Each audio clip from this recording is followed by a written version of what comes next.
Hello, my name is Max Thornton, and this is my submission for the Cool Rules Challenge in May of 2023, specifically for getting a rule that works with Respond and Unify.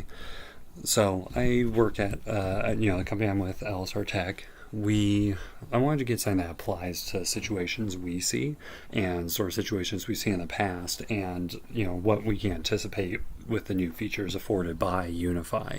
So, previously we'd had to have arbitrary thresholds for what would be considered malicious behavior out of character.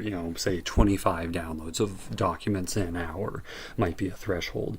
But now, since we can map devices, we can now expect what behavior is done on what devices and take actions, when those behaviors are enacted on an unexpected device, especially in a world today where there can be all sorts of weird account compromises, such as an already authorized token being grabbed from a phishing email. So say someone does that, loads it up on their computer. What this is doing here is that it's checking for anything I would consider, daily activity, but that could otherwise be suspicious. So suddenly creating shared links, downloads, setting email forwarding, all the things that in all honesty I would want to do if I had if I was a bad actor and I wanted to mess with someone's account and get their information after compromising their login token.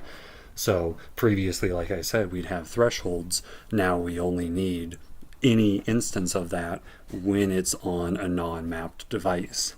So with our user base, they have predefined company workstations, and they shouldn't be signing in and doing their business from personal computers or from any other computers. And if they have a new device, we're the ones to set them up. So this behavior is not something that they do on anything other than maybe a mobile device.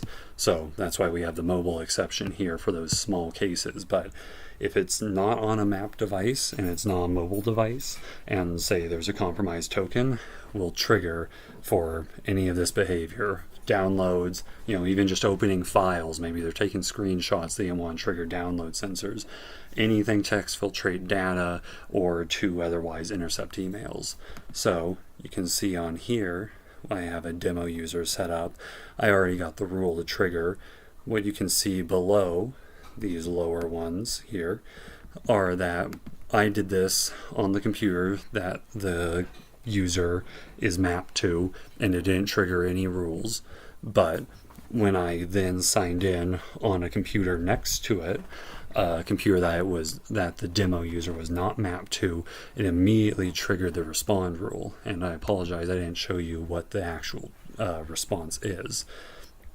I currently have it set to send a text alert to one of our business phones, and to block sign-ins and expire account logins. Of course, you can expand this. You could make it change user passwords, but as far as I'm concerned, this will lock down an account while we have time to evaluate what happened. And say some user did something they should have. They tried to sign in on, their partner's computer while on vacation. Then we don't have to worry about resetting MFA and passwords if it's just that. But in the meantime, we'll have made sure their account's protected. So this is my idea for the submission. It really is just taking, several good ideas I've seen around and stuff that we were trying to do before Unify, and now utilizing Unify to really answer the question, which for me was, how do you know when, what's a good arbitrary limit? And the beauty is that there doesn't have to be arbitrary limits anymore. It's just, are they on the device they should be? If so, they're good. If not, we lock it down.